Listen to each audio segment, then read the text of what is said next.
langsung bertanya saja ya Bu ya. Oke. Jadi gini Bu, selama ini bagaimana Ibu dapat mengidentifikasi kasus-kasus yang merupakan dilema etika atau rujukan moral Bu? Ya, kita lihatlah dari kasus tersebut. Nah, kita lihat latar belakang kasus, kapan ini terjadi, kepada siapa ini terjadi, ya seperti itu. Artinya kita mengidentifikasi dulu kasus tersebut. Jadi Bu, selama ini bagaimana Ibu menjalankan pengambilan keputusan di sekolah, terutama untuk kasus-kasus yang dimana ada dua kepentingan yang sama-sama penting, sama-sama benar atau sama-sama mengandung nilai kebajikan Bu? Seperti tadi yang Ibu bilang pertama, kita melihat dari latar belakang kasus. Kalau dia sama-sama nilainya, sama-sama pentingnya, diambillah kepada si pemilik kasus. Mana yang lebih penting, mana yang lebih berharga, yang mana lebih berlaku untuk si pemilik kasus tersebut. Nah, dari situlah kita ambil keputusannya. Yang mana mau kita ambil? Karena ini kan sama kan? Sama nilainya, tidak ada perbedaan. Jadi mana yang paling dekat dan berfungsi dan bermanfaat buat si mempunyai kasus. Oke, jadi kalau tadi kita identifikasi dulu ya Bu ya, latar belakang masalahnya gimana, mana yang lebih baik kita prioritaskan gitu ya Bu ya. Oke, jadi hal-hal apa saja yang selama ini Ibu anggap efektif dalam pengambilan keputusan pada kasus-kasus dilema etika Bu? Kalau dilema etika, kita melihat kasus itu tadi latar belakangnya. Jadi kita nggak bisa mengambil keputusan itu langsung saat itu, harus kita lihat dulu ke belakang, ke depan. Jadi setelah melihat latar belakangnya, kalau kita ambil keputusan seperti ini, manfaatnya ke depan bagaimana? Apa resikonya buat si pemilik kasus kan itu. Jadi memang harus benar-benar dilihat dulu sejarahnya kan gitu. Kenapa itu terjadi? Nah, kalau kita ambil keputusan ini, apa yang terjadi ke depan? Apa risikonya? Apa manfaatnya? Kalau memang bisa manfaat itu ke depan, ya kita ambil keputusan itu. Tapi kalau yang berisiko tinggi juga, berarti jangan kan gitu. Jadi memang harus kita lihat dari belakang, depan, samping kiri, samping kanan. Nggak bisa lah kita ambil keputusan itu hanya dari satu sudut sisi pandang saja. Jadi harus kita lihat bagaimana kesemuanya ya Bu ya. Oke, jadi kalau misalnya nih Ibu memiliki sebuah tata cara atau jadwal tertentu dalam sebuah penyelesaian kasus, misalnya ini ada deadline gitu loh, harus diselesaikan di waktu dekat misalnya. Apakah Ibu langsung menyelesaikan di tempat atau memilih sebuah jadwal untuk menyelesaikan bentuk atau prosedur seperti apa yang Ibu jalankan? Tergantung kasus. Kalau memang harus diselesaikan saat itu dan memang bisa gitu, kita selesaikan gitu. Tapi kalau memang tidak bisa kita selesaikan, kita harus ambil langkah berikutnya dan harus memang butuh waktu, maka kita sesuaikan waktu dengan si punya kasus, sisi yang punya kasus tadi. Berarti kapan waktu itu bisa selesaikan kan gitu kan? Artinya memang kalau dia butuh waktu saat ini harus selesai dan memang bisa kita selesaikan. Tapi kalau butuh waktu untuk penyelesaiannya tidak bisa ya kita butuh waktu, kita meminta waktu lah untuk menyelesaikan itu.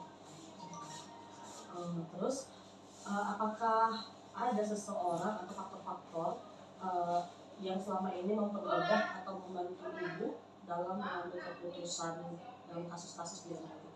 Oh iya, kalau adalah orang yang membantu kita untuk berkolaborasi, artinya masalah itu kan datang terhadap seseorang terkadang sebagai seorang pemimpin itu dia tidak bisa mengambil keputusannya sendiri, harus ada rekannya. Contohnya saya, kalau masalah siswa kita berbicara dulu dengan kesiswaan, kita bicara juga dengan bimbingan konseling, ada apa, kenapa, kan gitu. Jadi kita untuk mengetahui latar belakang itu kita harus berkolaborasi dengan semua pihak.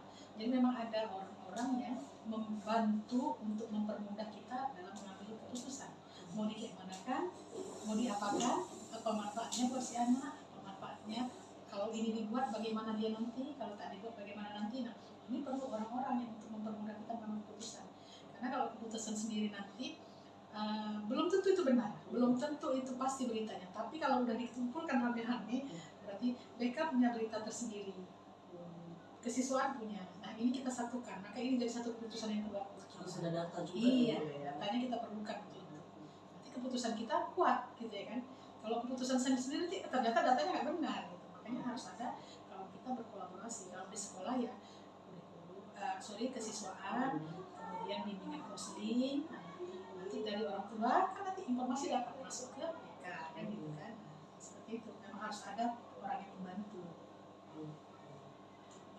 Dan terus dari semua hal yang kalian sampaikan dulu, pembelajaran apa yang ibu dapat petik dari pengalaman ibu dalam mengambil keputusan? Ya, dalam mengambil keputusan itu pengalaman yang didapat adalah bahwa tidak bisa kita saat itu juga mengambil keputusan tanpa berpikir lebih dalam lagi. Jadi kita membutuhkan deep thinking, ya kan? Melihat ke masa lalu, melihat resikonya ke depan, positif atau negatif, sehingga keputusan kita tadi benar dan tidak ada penyesalan dalam mengambil keputusan. Dan kalau itu memang menjadi tantangan, maka kita siap juga menghadapinya. Kita ambil keputusan seperti ini, misalnya, dan ini penuh tantangan. Karena kita udah mempersiapkan diri, maka kita akan siap menghadapi tantangan. Tapi sebelumnya harus kita pikirkan. Jadi memang dalam mengambil keputusan itu memang harus dalam pikiran yang jernih, waras. Jadi sehingga apapun bentuk keputusan itu bisa kita pertanggungjawabkan dengan baik. Itu saja.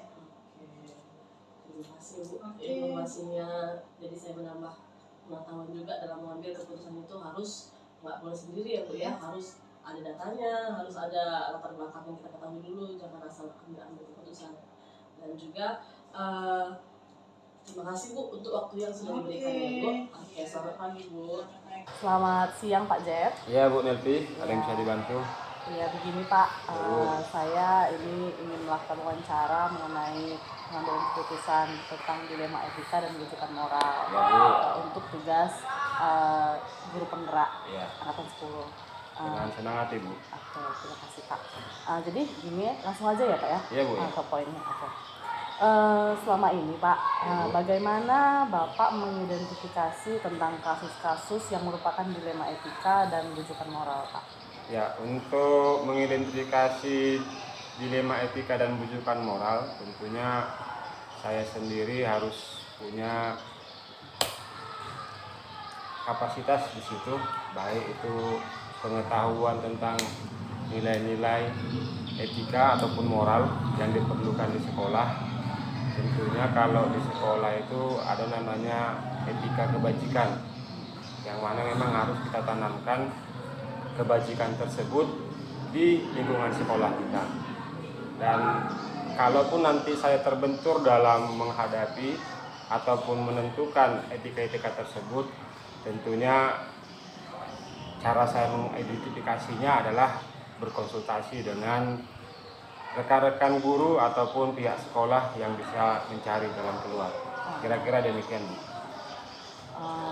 Jadi selama ini bagaimana Bapak menjalankan pengambilan keputusan di sekolah, terutama untuk kasus-kasus dilema etika Pak? Ya, tentunya kalau dilema etika itu sudah kita jumpai di lingkungan sekolah kita, maka langkah yang kita lakukan yang pertama jelas kita harus identifikasi dulu. Setelah kita identifikasi masalah tersebut, barulah kita akan cari solusinya ya supaya bisa tercapai seperti yang kita harapkan. Kira-kira seperti itu. Jadi langkah-langkah dan prosedurnya seperti apa Pak? Kira-kira lebih apa gitu? Jadi spesifiknya kita cari dulu akar masalahnya itu di mana. Baru nanti kita akan cari solusi yang pas untuk membuat solusi dari masalah tersebut. Kira-kira seperti itu. Oke. Jadi nih Pak, misalnya nih ada siswa bermasalah, ya. Siswa bermasalah, terus kita dengarlah permasalahannya. Terus baru kita panggil anaknya tanya. Oke, lanjut lagi. Terus hal-hal apa saja yang selama ini Bapak anggap efektif dalam pengambilan keputusan pada kasus-kasus dilema etika? Hal-hal yang saya anggap efektif, yang pastinya dalam dilema etika tersebut, Pak, adalah bagaimana nanti ke depannya keputusan yang saya ambil itu tidak istilahnya menjadi bumerang buat saya. Makanya dalam mengambil keputusan tersebut jelas saya pun harus berintegritas supaya nanti di kemudian hari mana tahu keputusan yang saya ambil itu keliru, itu bakal menjadi bumerang buat saya. Makanya hal-hal yang perlu saya perhatikan di situ adalah bagaimana nanti dampak keputusan yang kita ambil itu ke depannya. Jadi artinya dalam hal ini, hal yang kita perlukan ya jelas dalam mengambil keputusan ya kita harus benar-benar membuatnya supaya itu berguna bagi lingkungan sekolah dan juga masyarakat di sekitar. Kira-kira seperti itu. Oke. Selanjutnya nih Pak, kira-kira nih apa aja hal-hal yang selama ini merupakan tantangan dalam pengambilan keputusan pada kasus-kasus dilema etika yang terjadi di lingkungan sekolah ini? Iya. Tentunya kalau tantangan kalau ditanya jelas banyak yang mungkin bisa kita jumpai dalam mengambil keputusan tersebut. Tapi apapun itu ceritanya, walaupun kita mendapatkan tantangan ya baik dari masyarakat, baik dari lingkungan, tapi kalau kita bersama-sama dengan rekan-rekan guru untuk menyelesaikannya, ya tantangan tersebut pun mungkin bisa kita selesaikan. Mungkin seperti itu. Oke. Jadi nih kalau misalnya ini ada permasalahan yang dialami, terus ada nggak jadwal tertentu dalam menyelesaikan sebuah kasus dilema tadi?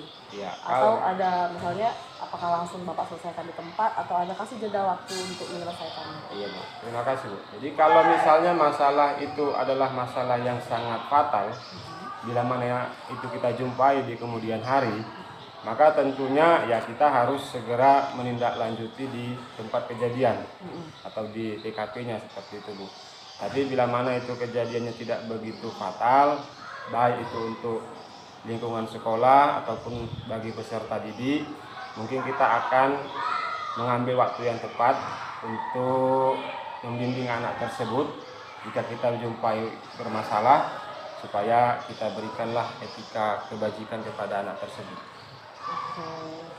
Jadi selanjutnya nih Pak, ada nggak seseorang atau faktor-faktor yang selama ini mempermudah Bapak dalam membantu pengambilan keputusan dalam kasus-kasus dilema etika? Ya, tentunya kalau untuk saya sendiri, siapa yang ditanya ataupun apakah ada orang yang membantu, jelas ada Bu.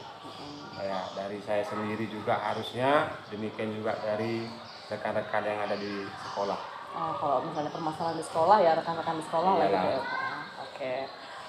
Jadi nih Pak, dari semua hal yang disampaikan tadi, pembelajaran apa nih yang dapat Bapak petik dari pengalaman Bapak dalam mengambil keputusan dilema etika? Ya, pengalaman yang saya ambil tentunya banyak tantangan yang akan kita hadapi dalam dunia pendidikan. Dan tantangan tersebut adalah menyangkut masa depan si anak. Tentunya dalam anak itu mencapai masa depan tidak dengan jalan yang mulus, pasti ada hambatan, pasti akan dijumpai yang namanya suatu masalah. Tapi yang pastinya kita harus tahu bahwasanya masalah yang dihadapi si anak itu bukan menjadi suatu penghambat, tetapi suatu cara untuk benar-benar mendewasakan si anak, bahwasanya memang begitulah nanti yang dihadapi di lingkungan masyarakat. Tentunya dengan cara kita bisa membedakan dilema etika tadi, ya kalaupun nanti kita jumpai dia bermasalah, tentunya kita sebagai pihak pendidik, dari saya sendiri dan juga rekan guru-guru, tentunya akan memberikan bimbingan kepada anak-anak kita yang kita jumpai bermasalah, supaya bimbingan yang kita berikan itu tidaklah sekedar hanya untuk menghukum si anak, tetapi bisa menjadi nilai moral bagi si anak. Jadi dia pun tahu bahwasanya kesalahannya itu seperti ini, jangan lagi diulangi seperti itu. Kira-kira itu mungkin pelajaran yang bisa saya ambil Bu. Oke Pak, terima kasih Pak untuk waktu dan kesempatan yang sudah diberikan bagi saya untuk mewawancara ini. Saya jadi dapat pengalaman baru juga, tambahan ilmu untuk pengambilan keputusan di kemudian hari. Jadi tidak bisa mengambil keputusan itu seorang diri ya Pak ya. Iya Bu. Iya. Jadi harus ada kolaborasi juga dengan rekan-rekan yang lain untuk kebaikan bersama. Dan tidak ada penyesalan nanti untuk mengambil keputusannya gitu ya Pak ya. Kira-kira seperti itu. Oke Pak, terima kasih ya Pak. Sama-sama Bu. Oke, selamat sore Pak. Selamat sore.